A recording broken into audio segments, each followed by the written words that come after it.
जय हिंद दोस्तों। बात करते हैं महात्मा गांधी के जन्म और लालन पालन के बारे में। मोहनदास करमचंद गांधी का जन्म 2 अक्टूबर 1860 को पोरबंदर में हुआ था। यह छोटा सा नगर भारत के पश्चिमी तट पर स्थित था और काठियावाड़ के अनेक रजवाड़ों में से एक था। इसी को आज गुजरात का सौराष्ट्र क्षेत्र कहा जाता है। 30,000 वर्ग मील से कम क्षेत्रफल वाला यह लगभग आयताकार प्रायद्वीप पश्चिम में अरब सागर में घुसा हुआ है। ऊपर कक्ष के और नीचे कैम्बे की खाड़ी से घिरा हुआ है और उसके उत्तर में रेगिस्तान स्थित है। यह क्षेत्र जो अभी हाल तक राजनीतिक दृष्टि से भारत के सबसे बड़े पिछड़े क्षेत्रों में एक था, सदियों तक अनेक हमलावर गिरोहों की रणभूमि रहा। यहाँ 300 से अधिक छोटी छोटी रियासतें मौजूद थी, जिनमें से कुछ तो एक गांव से बड़ी नहीं थी और कोई भी एक औसत आकार के जिले से बड़ी नहीं थी, जिसे तब ब्रिटिश भारत कहा जाता था। इनके शासक, जिनको राणा या ठाकुर या नवाब कहा जाता था, छोटे छोटे तानाशाह थे। वे एक दूसरे से जलते थे और आपस में भिड़ने के लिए बेचैन रहते थे, लेकिन उनके साझे अधिराज अर्थात ब्रिटिश रेजिडेंट का भय उनको काबू में रखता था। गहरी असुरक्षा, षड्यंत्रों और मनमाने न्याय के इस सामंती वातावरण में बहादुर मुजरिमों की चांदी रहती थी। उनके कुछ कारनामे दंत कथाओं का रूप ले चुके हैं और अभी भी चारण गीतों या लोक कथाओं में याद किए जाते हैं। उथल पुथल भरे नागरिक जीवन के अनिश्चित वातावरण में पले बड़े ये लोग हट्टे कट्टे और स्वस्थ होते थे, जिनकी समुद्र यात्रा और व्यापारिक उद्यमशीलता की एक परंपरा थी। वे भक्त और अंधविश्वासी होते थे। जैसा कि इस प्रकार के वातावरण में रहने वाले आमतौर पर होते हैं, इसका एक और कारण द्वारिका नगरी थी। पश्चिमी तट पर स्थित हिंदुओं की यह तीर्थ स्थली उस राज्य की लोक प्रसिद्ध राजधानी थी, जिस पर भगवत गीता के उपदेशक श्री कृष्ण ने शासन किया था। हिंदुत्व की इस वैष्णव परंपरा में जैन धर्म तथा आगे चलकर मुस्लिम सूफीवाद के प्रभाव ने अपने धार्मिक रंग जोड़े थे। रूढ़िवाद और साहिन्यता, उदासीनता और करुणा, भोग और त्याग का एक विशेष प्रकार का भारतीय मिश्रण इसका परिणाम था। ऐसा था वह सामाजिक परिवेश जिसमें एक मध्यम वर्गीय वैश्य परिवार में मोहन का जन्म हुआ था। कहते हैं कि उनके पूर्वज मूल रूप से बिसाती थे, मगर परिवार की सामाजिक स्थिति निरंतर बढ़ती रही। फिर मोहन के दादा उत्तम चंद पोरबंदर के राणा के दीवान या प्रधानमंत्री बने। एक सत्य चरित्र, ईमानदार और निर्भीक व्यक्ति होने के कारण उन्हें कष्ट भी उठाने पड़े और शासक की मृत्यु के बाद उनको राजा रानी के कोप का भाजन बनना पड़ा। सुरक्षा के लिए वे भागकर पड़ोसी जूनागढ़ राज्य में चले गए, जहां के मुसलमान नवाब ने उन्हें शरण दी।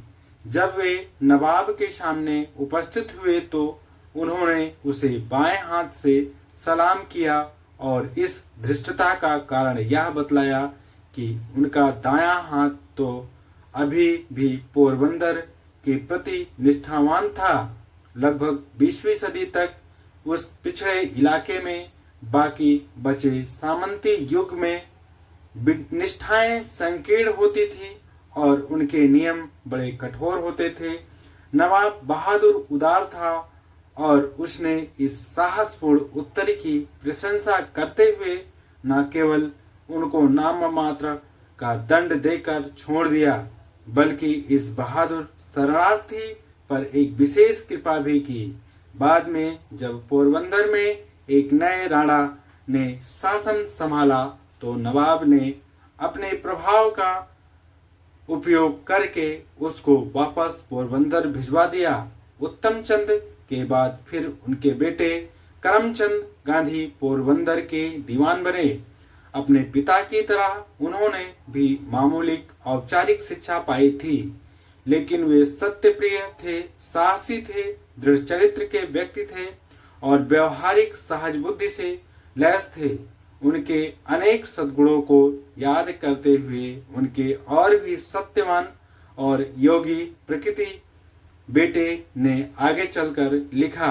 एक सीमा तक वे विषय वासना के प्रेमी भी रहे होंगे, क्योंकि उन्होंने चौथी बार विवाह तब किया जब वे 40 से ऊपर थे। उनका ऐसा करना सौभाग्य का कारण था, क्योंकि महात्मा का जन्म उसी चौथी पत्नी पुतलीबाई के गर्भ से हुआ। उनका नाम मोहन रखा गया, मगर उनकी माता उनको स्नेह से मुनिया कहती थी। वे अत्यंत धार्मिक, सज्जन और निष्ठावान प्रकृति की महिला थी और व्रत या पूजा पाठ के निर्धारित कर्मकांडों के पालन में कोई ढील नहीं देती थी। उन्होंने अपने बेटे के मन पर एक गहरी छाप छोड़ी, जो उनको लगभग पूजता था। वर्षों बाद पुणे की यरवदा जेल में गांधी जी ने अपने मित्र और सचिव महादेव देसाई से कहा था, तुम्हें मेरे अंदर जो भी शुद्धता दिखाई देती हो वह मैंने अपने पिता से नहीं, अपनी माता से पाई है। उन्होंने मेरे मन पर जो एकमात्र प्रभाव छोड़ा वह साधुता का प्रभाव था।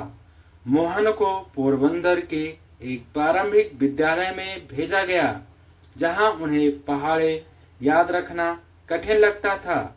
मेरी बुद्धि मोटी और याददाश्त कच्ची रही होगी।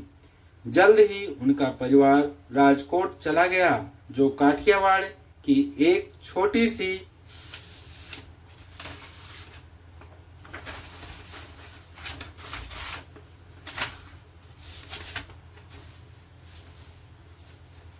रियासत था। यहाँ भी उनके पिता दीवान का पद मिला। यहाँ भी उनके पिता को दीवान का पद मिला। राजकोट में मोहन एक प्राथमिक पाठशाला में और फिर एक हाई स्कूल में भेजे गए। वे परिश्रमी अवश्य थे, मगर एक औसत दर्जे के छात्र थे। अत्यंत शर्मीले और दब्बू स्वभाव के थे। किसी के साथ से घबराते थे और खेलकूद से दूर रहते थे। उनके अन्यथा नीरस विद्यालय जीवन की केवल एक घटना को महत्वपूर्ण कहा जा सकता है। उनकी नैतिक भावना का संकेत देती है। यह घटना तब घटी जब विद्यालय निरीक्षक उसकी कक्षा में आए और वर्तनी की परीक्षा ली। उनके कक्षाध्यापक ने जब देखा कि मोहन ने केटिल शब्द की वर्तनी गलत लिखी है, तो उन्होंने पांव के अंगूठे से मोहन को इशारा किया कि वे पास के लड़के की स्लेट से सही वर्तनी नकल कर लें।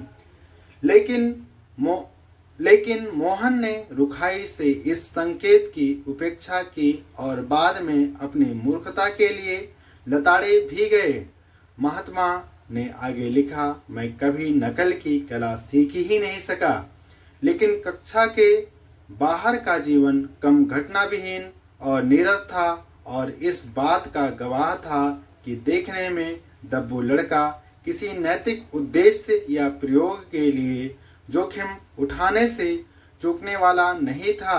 हम यहाँ उसमें दूसरों के परिष्कर या परिष्कार का वह आवेग भी देख सकते हैं जो आगे चलकर इस महान योद्धा की प्रमुख विशेषता बन गया।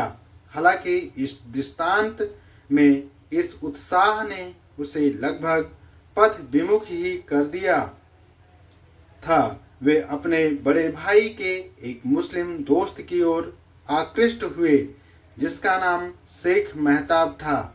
उसके कसरती बदन और दुस्साहसी प्रकृति ने मोहन पर सम्मोहन सा कर रखा था, जो खुद अपेक्षाकृत कमजोर बदन के थे तथा भूतों, चोरों और सांपों से डरते रहते थे।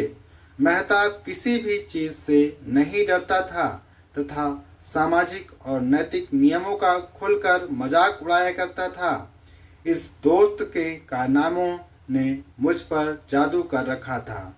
शेख मेहताब ने मोहन को विश्वास दिला दिया कि शक्तिशाली अंग्रेज इसलिए ठीक ने हिंदुस्तानी पर राज कर रहा था क्योंकि अंग्रेज अपनी भीम जैसी शक्ति पशुओं के मांस से प्राप्त करता था।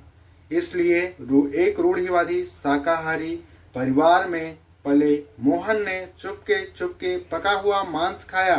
यह उनका देशभक्ति संबंधी पहला प्रयोग था। यहाँ एक टुकड़ा गले से उतारने के बाद उनको अपने परंपरागत संस्कारों के कारण ऐसा महसूस होने लगा कि गोया एक जिंदा बकरा मेरे अंदर मिमिया रहा हो। लेकिन इसके अलावा उनको इस सच्चाई से भी जूझना पड़ा कि ऐसे गुपचुप भोजन करने को माता पिता से छिपाना पड़ेगा, जिसके लिए झूठ बोलना पड़ेगा। यह बोझ उनकी अंतरात्मा पर बहुत भारी साबित हुआ और ऐसे कुछ एक जोखिम उठाने के बाद उन्होंने इस प्रयोग को छोड़ दिया। उन्होंने स्वयं को यह सोचकर सांत्वना दी जब वे नहीं रहेंगे और मुझे मेरी आज़ादी मिल चुकी होगी तो मैं खुलकर मांसाहार करूंगा। उन्होंने कुछ दुस्साहस और भी किए। इनमें बड़ों के फेंके हुए सिगरेटों के टुकड़े पीना भी शामिल था और जब यह लालसा बढ़ी तो वे धूम्रपान के लिए नौकरों के पैसे भी चुराने लगे। एक और भी गंभीर दुस्साहस तब हुआ जब शेख मेहताब उनको एक वेश्या के पास लेकर गया। मैं पाप के इस घरौंदे में लगभग अंधा गूंगा बनकर रह गया। मैं उस स्त्री के बिस्तर पर उसके पास बैठा था मगर मेरी जबान गूंगी थी। स्वाभाविक था कि मेरे बारे में उसका सब्र जाता रहा और उसने मुझे गालियां देकर और मेरी बेइज्जती करके दरवाजे का रास्ता दिखा दिया। मुझे तब लगा गोया मेरी मर्दानगी पर चोट की गई है और मैं शर्म के मारे जमीन में धंस जाना चाहता था। लेकिन फिर मैं बराबर ईश्वर का आभारी रहा हूँ कि उसने मुझे बचा लिया। जब गांधी जी ने इस घटना का वर्णन किया तब तक वे महात्मा का पद पा चुके थे। उन्होंने बड़ी ईमानदारी से आगे कहा, किसी शुद्ध नैतिक दृष्टिकोण से इन सभी अवसरों को नैतिक भटकाव कहना चाहिए क्योंकि वासना की इच्छा अपनी जगह पर थी और वह वासना के कर्म के बराबर ही थी। एक और भटकाव की याद भी उनके मन में बनी रही और वह यह था कि उन्होंने अपने भाई के बाजूबंद से ठोस सोने का एक टुकड़ा उड़ा लिया और उसे बेचकर भाई का कर्ज अदा किया। यह अपराध बोध तब तक उनकी आत्मा पर छाया रहा जब तक उन्होंने अपने पिता के आगे इसे लिखित रूप में स्वीकार करके मुनासिब सजा की मांग नहीं की। उन्होंने इसे पूरा पढ़ा और मोती जैसे आंसू उनके गालों पर से बहकर कागज को गीला करने लगे। मोती जैसी उन बूंदों ने मेरे हृदय को शुद्ध कर दिया और मेरे पाप धो दिए। आगे चलकर गांधी जी ने एक मित्र के प्रति ऐसे व्यक्तिगत लगाव के घातक परिणामों पर टिप्पणी करते हुए कहा था, वे जो ईश्वर के मित्र हैं उन्हें अकेले रहना चाहिए या फिर पूरी दुनिया को या फिर पूरी दुनिया को अपना मित्र बना लेना चाहिए। 13 साल की आयु में जब मोहन ने अभी विद्यालय में ही थे, उनकी शादी कस्तूरबा बाई से कर दी गई, जो उन्हीं की उम्र की थी। उनकी उम्र के लड़के के लिए विवाह का अर्थ उत्सवों और समारोहों, पहनने के लिए नए नए कपड़ों, कर्णप्रिय संस्कृत मंत्रों के उच्चारण के साथ होने वाले चिंताकर्षक अनुष्ठानों और स्वयं उनके इन समारोहों का केंद्र होने से अधिक शायद ही कुछ और था। सबसे बड़ी बात यह कि खेलने के लिए एक नया, अजनबी, सुंदर और आज्ञाकारी साथी मिल रहा था। लेकिन यौन भावना उभरते देर नहीं लगी और उन्होंने खुद बड़ी प्रशंसनीय जन्म और लालन पालन स्पष्टवादिता के साथ इसका वर्णन किया है। वे कामदेव के आक्रमण से त्रस्त थे और उन्होंने खुद को भी कभी इस बारे में धोखे में नहीं रखा कि यह कुछ और था। न ही उन्होंने उसे स्त्री की वशीकरण का कारण और पाप का स्रोत बताकर खुद को इसकी जिम्मेदारी से मुक्त किया। वास्तव में वे जो असीम कोमल भाव और स्नेह उनके पूरे जीवन में स्त्रियों के साथ उनके संबंधों की विशेषता रहा, उसका कुछ कम कारण उस अग्नि परीक्षा की या का व्यक्तिगत अनुभव नहीं था जो उन्होंने अपनी युवा और मासूम पत्नी के साथ दी थी।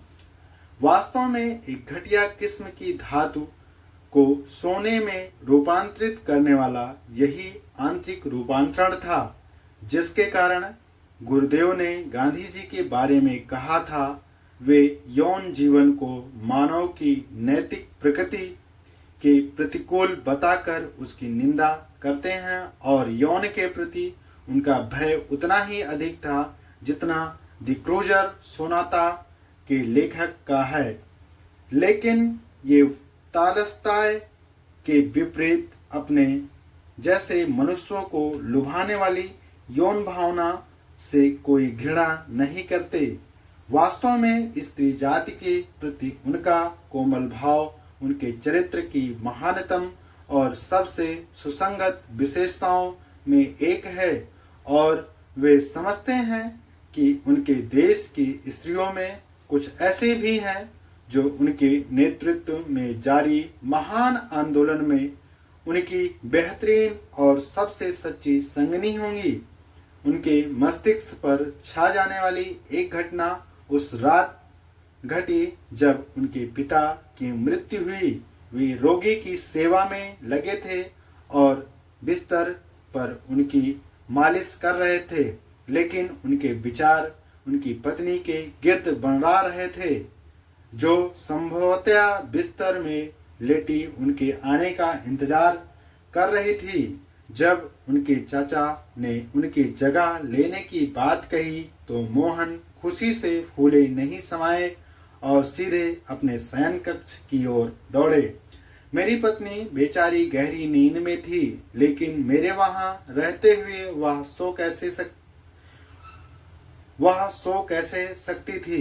मैंने उसे जगा दिया।